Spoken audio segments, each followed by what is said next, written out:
I mean, setup-wise in general, I think for me, it looks really, really good. You're setting up like you're going to hit a driver now. And this is one thing, just going back to the start of the session, we talked about doing those shorter shots.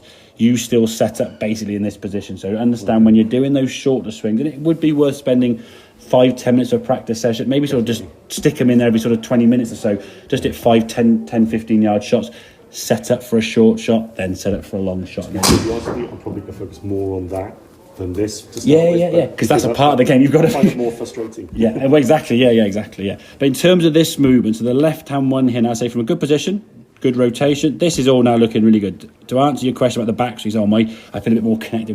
Your arm's in a great position there. Really, really good shoulder turn, left arm position there, club face and left arm nicely in line. There's a lot of good to see from there. The issue now comes from a sort of downswing position where, in an attempt, I think, to try and pull the handle down, you kind of like tip the club over the top too much. And now as the club comes back, I mean, that shaft there, you can sort of just about see sort of the blur as it comes through your head here. That's basically the shaft of that golf club when your hands are kind of getting level, sort of your midriff there, okay? You compare that to this one, obviously some of the stuff here now with this sort of movement, feeling that downswing. The focus for you needs to be on more what the club face is doing. As I said, the hands control the club face, the body controls the path. So the direction the face points, square left or right, is controlled by these hands on the golf club. The path into the golf ball, so basically the club's direction in here before contact is made, is controlled by your shoulders and your torso, okay? Same good backswing here now. When we get into the top of the backswing, too fast about that was. Good backswing here now. Again, same good position. I mean, that's really, really good. I mean, you want to screenshot that there and compare it with anyone you watch golf on TV. It's a really, really good position. And people would see that and go, he's not an 18 handicap golfer or 20 or whatever. That looks single-figure handicap golfer just in terms of the positions you're getting there, okay? It does. But then this version is a lot better, okay? So look where that club's coming from now. You see, it's coming lower. Is it lower enough? Not quite, but is it lower than this one? Hell yeah. Yeah, I mean, it's coming more on sort of through your right shoulder there. As you come back into impact now, club coming back down. The club now is on line a bit more with the golf ball. You compare that to this one out here where the club is back a frame. There you go. And the club's out of the line there big time. Look at the difference in your arm structure. You can see your right arm. Look at your elbow looks a lot more here. So that means that your shoulders are square. Okay.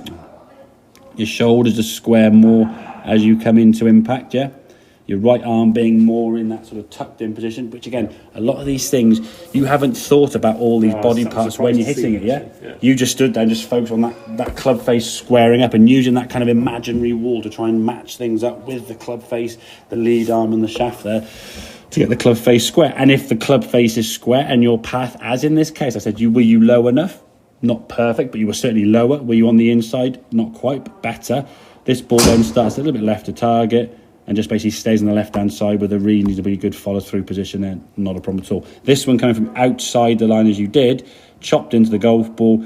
I mean, the ball's at the screen up here somewhere. A real big sort of lofty loft, about 26-7 degrees off the club face, so you're going to kill your yardage. There's nowhere. So focus on that release first with all clubs, yeah?